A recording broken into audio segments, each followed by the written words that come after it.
이번 코너는 얘 왜 이러는 걸까요? 시간인데요. 언제 어디서나 한 명쯤은 있을 법한 그 사람의 심리를 저희 정신건강의학과 의사들이 파헤쳐드리는 그런 시간입니다. 자, 오늘은 지난 녹음에서 F등급을 받은 연습생 2명이 퇴출되어서 뭐 선생님들 왜 아무도 안 뽑아줬어요. 아, 진짜 마음 아프게. 네. 될 사람들만 돼야죠. 근데 뭐 이런 거는 정에 휩쓸리면 안 되니까요. 어쨌든 상위권 4명의 저희 연습생만 녹음에 참여를 하게 됐는데요. 시작하기에 앞서서 먼저 저희들 소개부터 드리고 시작하겠습니다. 네, 안녕하세요. 김지용입니다. 네, 안녕하세요. A등급 허기호입니다. 네, C등급 윤희우입니다. 저렇게 선빵을 날릴 줄이야. 제가 하려다가 안 했는데. 제가 마지막에 D, C, B, A 해가지고 제가 마지막으로 A를 먹으려고 했는데. 아유, 어쨌든 저는 이 시간 사회를 맡은 오동훈이고요. 자, 오늘은 보통 이제 저희가 얘 왜 이러는 걸까요? 시간에 한 가지 주제의 사연만 말씀을 드리곤 했는데, 오늘부터는 특별히 2가지 다른 주제의 사연을 소개를 해보려고 합니다. 많은 청취자분들께서 사연을 보내주셨는데요. 한 번에 한 개씩만 사연을 답해드리다 보면은 조금 밀리게 되는 감이 있어서 이렇게 한번 시도를 해보려고 하고 잘 되는 것 같으면 앞으로 쭉 이렇게 좀 가볼까 하고 있습니다. 네. 이렇게 해도 보내주신 사연이 방송으로 나가는 게 너무 늦어지는 면이 있어서 간절한 마음으로 사연 보내주신 분들께 죄송합니다. 그래서 이제 메일 답변은 최대한 수일 내에 보내드리고 있으니까 혹시 지금 들으면서 에이, 사연 보내봤자 어차피 안 나오거나 한참 뒤에 나오는 거 아니야? 뭐 이렇게 생각하지 마시고 많이들 보내주시면 좋겠습니다. 네, 그래서 안 그래도 후기 게시판이나 아니면 사연 보내주시는 분들께서 더 자주 업로드 해줬으면 좋겠다는 말을 해주시고 저희도 매일 마음 같아선 매일 녹음하고 싶긴 한데요. 그쵸.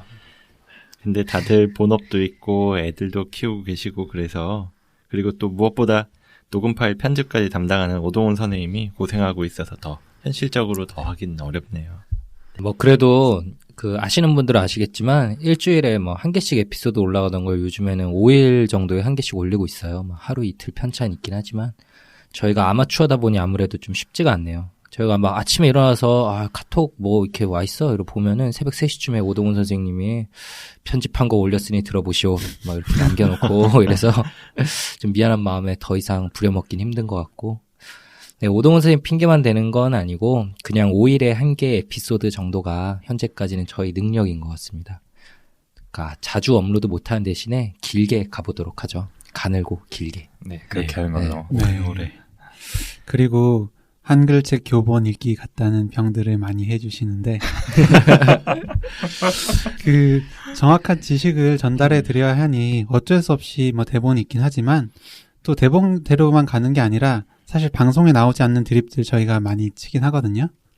그런데 다 편집되는 것일 뿐. 그쵸. 이렇게 조금 불편해하시는 분들이 좀 계셔서. 네. 그리고 오동훈 선생님이 자기한테 약간만 불리한 내용이 있으면 쳐버려서. 전혀 아니고요. 저는 뭐 털어도 먼지 하나 안 나오는 사람이기 때문에 드립의 희생양이 뭐 될 수가 없죠.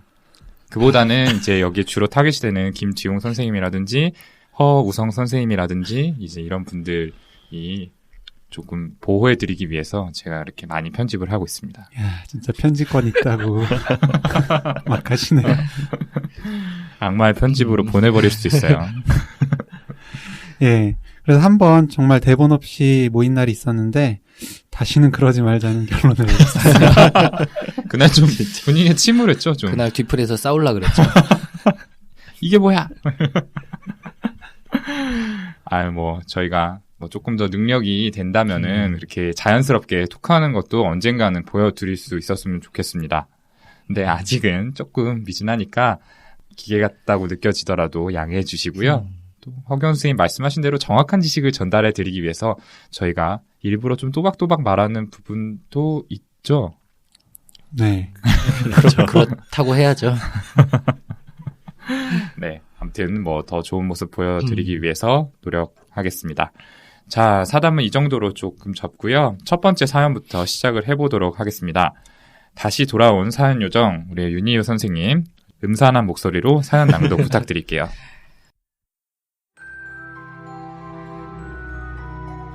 제 가까운 지인분 중에 어려움을 호소하신 분이 계신데 어떻게 이해해야 하고 실제적으로 도움이 되는 방법이 무엇이 있을지 궁금해서 사연을 보냅니다.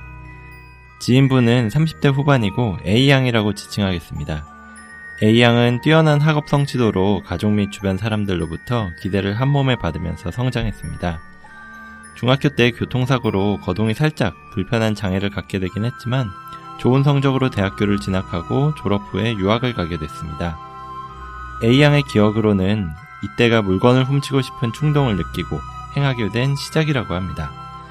그때부터 지금까지 한 10년 정도 충동적으로 도벽을 이어왔는데 점점 물건을 훔치는 행위를 쉽게 생각하게 돼서 걱정이 된다고 합니다. 경제적으로 어려움이 있는 것도 아니어서 충분히 자신의 돈으로 살 수 있는데도 훔치고 훔치는 물건은 본인이 좋아하는 빵 아니면 음료수입니다. 훔치고 싶은 충동이 드는 경우는 하루 종일 별 진전 없이 아니면 매일 똑같은 무미건조한 업무를 마치고 퇴근하는 길이고 주로 허무함, 허탈감, 공허감이 느껴지는 심리 상태라고 합니다. 충동이 한번 들면 자제하기가 어렵고 훔치고 나면 기분이 굉장히 좋다고 합니다. 하지만 이런 짜릿함은 오래가지 않기 때문에 다른 흥미진진한 일이 없으면 또다시 퇴근길에 이런 충동을 느끼게 되는 것이죠. 최근에 편의점 주인에게 발각되면서 본인의 행동의 위험성을 자각하고 고치고 싶어 하는데 방법을 몰라서 걱정을 하고 있습니다. 조언을 부탁드립니다. 네. 그 주변 분의 고민을 저희에게 대신 전달을 해주셨네요. 물건을 훔치고 싶은 충동이 한번 들면은 자제하기가 어렵고 훔치고 나면 기분이 좋아져서 잘못된 일인지 알면서도 계속하게 된다는 말씀을 해주셨는데 자, 선생님들 여기에 대해서 좀 어떻게들 보세요? 사연 보내주신 분하고 이렇게 좀 가까운 사이신가 봐요. 심리 상태까지 좀 묘사를 자세히 해주셔서 이번에는 저희가 웬일로 좀 확실하게 진단을 내릴 수 있지 않나 싶어요. 네. 사실 그동안 매번 방송하면서 저희 맨날 하는 말이죠. 직접 면담하지 않은 상태라 명확하게 진단 내릴 수 없는 점 양해해 주세요. 뭐 이런 변명 아닌 변명을 쭉 해와서 저희도 많이 답답했었는데 말이죠. 제 생각에는 클렙토매니아, 그러니까 병적 도벽이지 않을까요? 네. 저희도 그렇게 생각하죠, 다들. 맞습니다. 네. 그런 금전적인 가치나 즉각적인 사용 목적이 아니라 필요하지 않은 물건을 훔치는 게 특징이고요. 그리고 또 그런 충동을 억제하는데 반복적으로 실패한다. 이게 주 증상이죠. 훔치기 전에 긴장감이 막 올라가고 훔쳤을 때 짜릿하고 기쁘고 막 충족감 오고 이런 게 특징인데 사연의 이야기와 정확하게 일치하네요. 네, 사연 들으면서 제가 봤던 환자분 한 분도 기억이 나는데요. 60대 중반의 아주머니인데 도벽 증상 때문에 곤란한 처지에 놓였던 분이 있었어요. 그분은 사실 불면증으로 어쩌다 한 번씩 수면제 받아가셨던 분인데 나중에야 도벽 증상이 드러났더라고요. 어느 날 외래에 오셔서는 경찰서에 다녀왔다라고 하셔서 놀라서 여쭤봤더니 백화점에서 옷을 행사하는데 들춰보다가 가방에 넣고 나오다가 잡혔다는 거예요. 근데 그 아주머니도 경제적으로 상당히 부유하신 분이고 또 딱히 옷이 필요했던 것도 아닌데 그 순간엔 이걸 가지고 싶다라는 그런 충동하고 마음이 상당히 올라와서 그러셨다는 거예요. 그래서 그분은 불면증이 있긴 했지만 도벽이 별개로 있었던 그런 분을 만났던 기억이 있네요. 네, 가끔 뉴스에 나오는 기사거리를 그대로 본 것 같네요. 네, 그렇죠. 윤유 선생님이 본 케이스도 그렇고 우리한테 이제 사연 보내주신 분도 정말 전형적인 케이스인 것 같아요. 보통 계획범죄가 아닌 충동적으로 행동을 저지른다는 점, 그리고 공범 없이 혼자 한다는 점도 그렇고 이런 자기 행동에 죄책감을 느끼고 힘들어하는 점도 이 진단을 의심케 하는 부분인데요. 네, 그렇죠. 이분 같은 경우에는 본인이 좋아하는 빵이나 음료수를 훔친다고 하는데 제 생각에는 아마 잘 드시지 않고 집안 여기저기에 좀 널브러져 있을 것 같아요. 병적 도벽 같은 경우는 본인이 필요한 걸 훔치는 게 아닌 경우가 대부분이니까 좀 그럴 것 같고요. 근데 저희가 지금 병적 도벽에 대해서만 이야기를 하고 있는데 사실 반복적으로 물건을 훔치는 경우에 생각해 볼 수 있는 진단들이 좀 몇 가지가 있죠. 그렇죠. 저 같은 경우도 경험해 본 케이스가 지금 사연 자체가 먹는 음식 훔치는 이야기를 하니까 제가 봤던 환자분 생각이 나는데요. 식이장애로 입원했던 하나였어요. 어린애 아이였는데 엄청나게 폭식하고 구토하는 걸 반복하는 게 이제 주 증상이었는데 병원 안에 매점이 있거든요. 그래서 거기서 사용할 수 있는 금액을 저랑 약속을 해서 정했었어요. 너무 많이 폭식을 하면 안 되니까 하루 3,000원 정도로 정했던 것 같은데 이번 한 달도 안 된 시점에 이제 좀 난리가 터진 거죠. 매점 아주머니가 뭔가 언젠가부터 매번 정산이 안 맞아서 CCTV를 돌려봤더니 그 아이가 이제 초콜릿이나 과자 같은 걸 훔치는 거를 이렇게 적발을 했는데 그게 한 달도 안 된 시점에 총 80만 원어치였어요. 네, 좀 난리가 났었죠. 사실 저도 그 담당의로서 좀 컨트롤을 잘 못한 거고 일찍 눈치를 챘어야 되는데 네네네. 저도 잘못한 거였고 그래서 그 화나 같은 경우에는 폭식의 충동을 억제할 수 없어서 그런 도벽 행동을 한 것이었는데 뭐 이 사연의 주인공 같은 경우는 아까 오동훈 선생님 말처럼 먹는 거 자체가 주 목적이라기보다는 도벽 행동 자체에서 느껴지는 그 긴장감, 스릴, 쾌감 등이 주된 이유일 것 같아요. 아 그리고 그 클렙토매니아 그 병적 도벽은 대부분 이렇게 뭐 죄책감이나 후회를 느낀다고 하는데 그런 게 없는 경우도 있다고 책에 그렇죠, 나와 그렇죠. 있더라고요. 필수적인 요소는 네. 아니죠. 네. 그래서 이전에 정신감정편에서 말씀을 드린 적이 있는데 제가 봤던 환자분도 좀 생각이 나요. 그래서 이 병적 도벽 진단을 받아서 본인이 저지른 절도 행동에 대해서 좀 감형을 받기 위해서 입원을 한 게 아닌가라는 생각이 드는 분이었는데요. 면담을 하다 보니까 절도 행동이 충동적이라기보다는 계획적이라는 점도 그렇고 방금 이제 김정은 쌤이 얘기해 주시긴 했지만 필수적인 요소는 아니더라도 대개의 병적 도벽에는 이제 죄책감이나 후회가 동반이 되잖아요. 근데 그런 것들이 이제 거의 좀 느껴지지 않았던 점, 이런 것들을 좀 종합적으로 고려했을 때 반사회적 인격 성향이 좀 더 가까운 거 아닌가라는 생각을 했었고요. 또 그분은 이제 부모님하고 싸운 후에 부모님이 좀 곤란해졌으면 좋겠다 이 생각 때문에 물건을 훔쳤다라는 얘기도 했는데 이거는 병적 도벽의 진단 기준에도 들어가 있는 내용이에요. 순수하게 충동 해소를 하기 위해서야지 복수나 아니면 다른 목적을 위해서 물건을 훔치는 거는 아니어야 된다. 네, 여기에 좀 맞지 않았던 것 같아요. 그렇죠. 예, 저는 뭐 납병원 다녔던 이제 조현병 환자분 한 분이 기억이 나는데 그분이 이제 주로 먹을 거긴 했는데 편의점에서 이제 본인이 갖고 싶은 건 어떤 거든지 좀 절도를 하시는 분이었어요. 결국에 갖고 싶은 거 있을 때 돈으로 사고 해야 되는데 그런 생각보다는 그냥 충동이 앞서니까 그런 억제 능력이 좀 떨어지셔서 그런 이제 절도 행동을 하셨다고 할 수 있겠습니다. 그냥 좀 1차원적인 욕구죠. 저걸 그냥 갖고 싶다. 네, 그렇죠. 그 만성 조현병 환자분들 중에 이렇게 전두엽의 그 뇌 억제 기능이 떨어져 있는 경우들이 좀 있으니까. 예, 맞습니다. 네, 예. 그런 사례라고 보면 되겠네요. 그래서 저희가 이제 방금 언급해드린 사례를 통해서 똑같이 반복적인 절도가 있더라도 그 사실만 가지고 병적 도벽의 진단을 내리지 않는다. 이걸 좀 보여드렸는데요. 청취자분들께서도 사연과 지금까지의 설명을 들으시면은 병적 도벽이라는 게 어떤 질환인지 대강은 좀 감을 잡으셨을 것 같아요.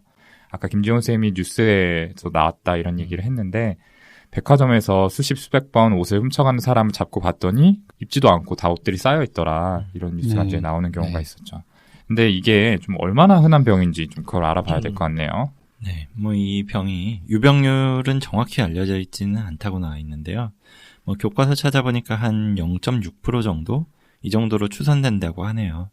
그리고 잡힌 좀도둑들을 살펴보니까 그 중에서 5% 이하 정도만이 병적 도벽이더라. 뭐 이런 보고도 있고요. 그리고 특징적으로 여성에서 남성보다 한 3배 정도 많다고 하네요. 네. 근데 그 생리주기와 관련되어서 이런 범죄를 저지르는 분들도 있다. 뉴스에 저는 그런 기사들 뜬 거 가끔 본 적도 있거든요.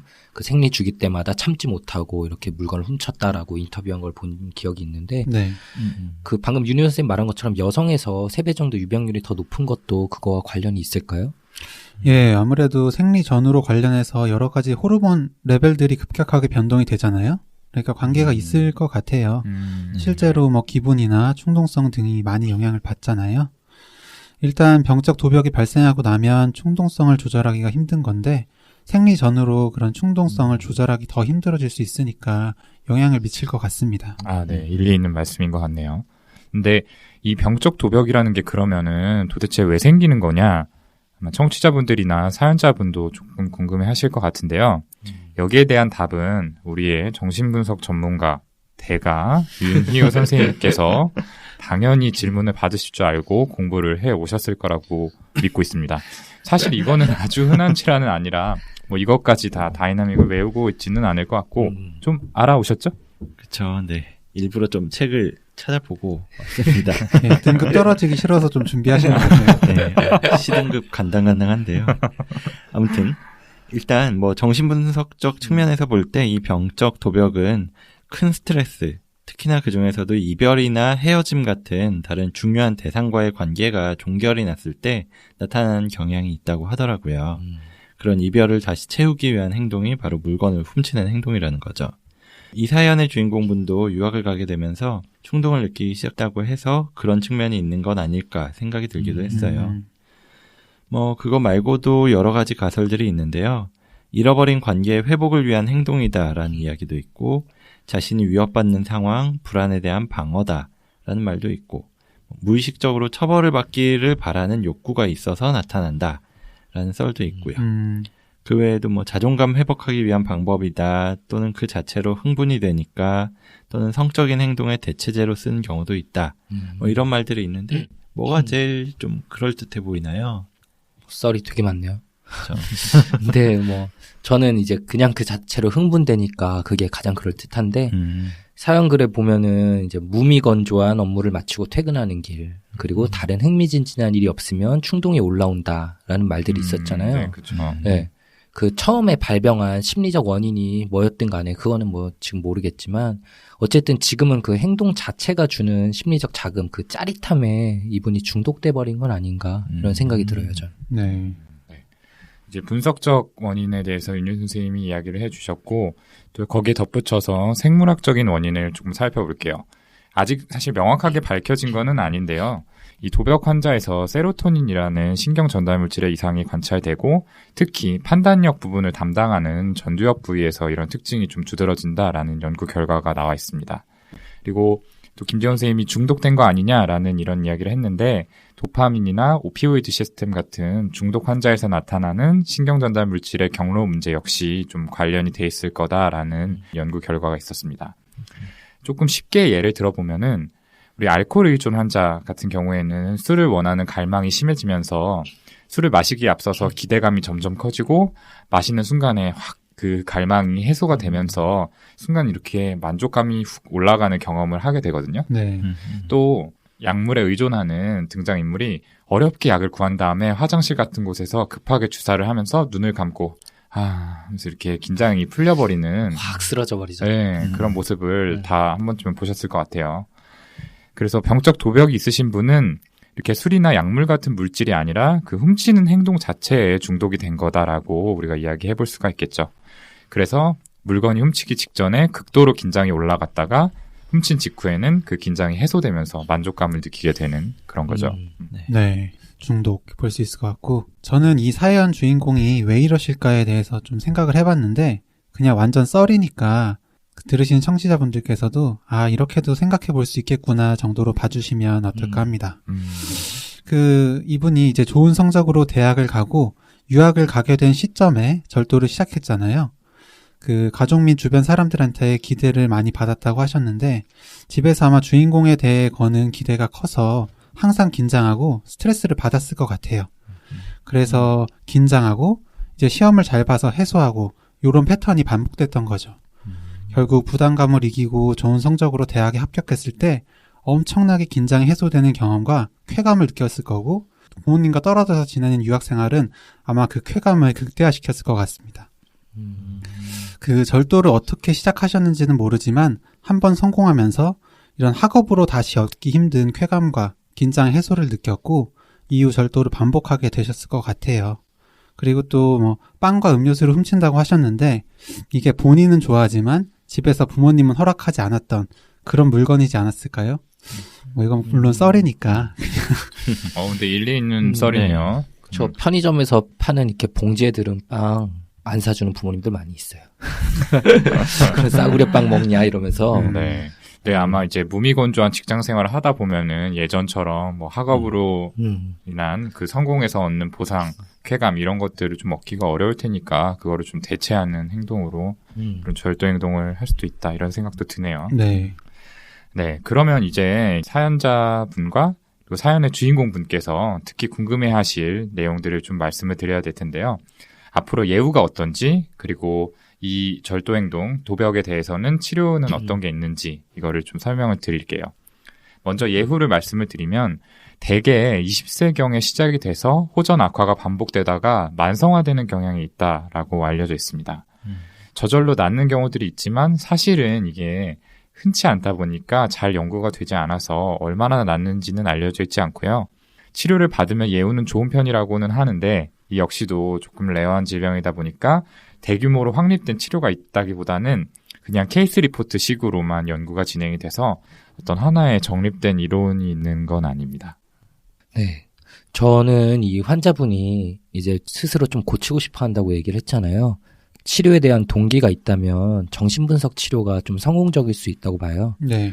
특히 이게 죄책감이나 수치심을 느끼는 환자들의 경우 이렇게 자신들의 행동을 변화시키고 싶은 동기가 더 강하기 때문에 정신치료로 도움을 받을 수 있다고 하고요. 그리고 행동치료도 도움이 될 수 있다고 하는데 체계적 탈감작화 그리고 그거 말고 특히 혐오요법이 환자의 동기가 없는 경우에도 효과가 있다고 해요. 네. 혐오요법 좀 설명 좀 더 해주세요. 이름이 좀 그래서 그렇죠. 궁금해하실 것 같은데. 조금 이름이 궁금증 네. 유발하는 이름이죠. 뭐 이분 예로 한번 쉽게 예를 들어보면요.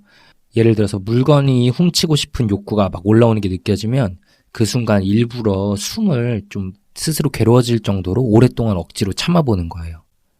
그러니까 막 많이 힘들 정도로. 1분 이렇게. 그거를 반복적으로 계속하게 되면은 이 도벽 욕구하고 이렇게 숨 참으면서 힘들었던 부정적인 신체 경험이 같이 세트로 합쳐져 버리게 되거든요, 머릿속에서. 그래서 그 다음부터 이제 그런 도벽에 대한 생각이 들려고 하면은 힘들었던 기억도 같이 떠오르니까 몸에서 스스로 생각을 차단해 버리게 되는 거죠. 네. 이 충동 자체가 나에게 위험한 거다, 이런 식으로. 좀 다른 얘기긴 한데 아기들 질환 중에 이렇게 흙 집어 먹는 애들이 있어요. 네. 네, 그래가지고 그 흙을 너무 많이 먹는 애들은 여기도 혐오요법을 좀 쓰긴 한다는데 흙을 집어 먹을 때 이렇게 혀에다가 레몬즙 같은 걸 이렇게 탁 짜주는 거예요.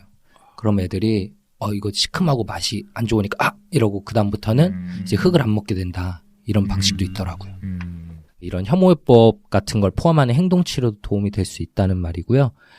그리고 항우울제가 일부 환자들에게서 좀 효과를 보였다. 그 외에 뭐 여러 가지 약들, 충동을 조절하는 약들이나 날트렉손 같은 중독에 쓸 수 있는 약, 그리고 심지어는 전기 충격 치료죠. 네, 그 ECT 등으로도 성공적인 치료를 했다는 케이스 리포트들이 있거든요.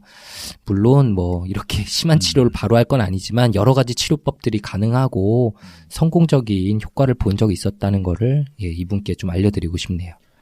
네. 근데 사실 이제 병적 도벽에 자주 동반되는 다른 질환들이 있어요. 다른 충동 조절 장애나 아니면 음주 문제 같은 물질 장애, 기분 장애 이런 것들이 좀 동반이 되는데 사실 이런 질환들이 도벽 행동에도 영향을 줄 수 있기 때문에 약물 치료가 도벽 행동 자체를 줄이는지 아니면 동반된 다른 증상을 호전시켜서 간접적으로 효과를 얻는 건지는 조금은 불분명한 부분이 있죠. 그래서 분명히 효과적인 치료한 경험이나 이런 방법들이 있기는 하지만 아직까지 좀 공인된 치료 방법이 정립된 거는 아니고요. 경험적으로 상황에 맞춰서 치료를 해 나가고 있다. 이 정도로 좀 이해를 해주시면 좋을 것 같습니다. 네. 네, 이렇게 뭐 워낙에 케이스가 많지 않고 치료법이 딱 정립되어 있지 않다라는 이야기들을 드려서 약간은 답답하게 느끼실 수도 있는데 제일 중요한 거는 어쨌든 본인의 상태가 정확히 병적 도벽이 맞는지 아니면 다른 질환이 약간 동반된 게 아닌지도 확인을 해봐야 되기도 하고 또 치료를 시작한 다음에는 좀 꾸준하게 치료를 받아야지 도움을 받을 수 있는 질병이라는 말들이 계속 나오거든요. 그래서 이 사연 보내주신 분도 그 A양이라는 분한테 이게 계속 문제가 될 것 같으면 분명히 치료가 될 수 있는 상태라고 볼 수 있으니까 어디 병원 한 군데를 정해서 꾸준히 한번 다녀보셨으면 좋겠다. 이렇게 말씀드리고 싶네요. 그렇죠. 문제가 더 커지기 전에 그냥 빨리 큰맘 먹고 가시는 게 좋을 것 같아요. 네네, 좋습니다. 저희가 이제 병적 도벽을 주제로 이제 이야기를 나눠봤고요. 짤막했지만 저희가 드린 조언들이나 정보들이 사연자분께 도움이 됐으면 좋겠네요. 그럼 이쯤에서 첫 번째 사연에 대한 이야기는 마무리를 짓고 두 번째 사연에서 곧바로 다시 찾아뵙도록 하겠습니다.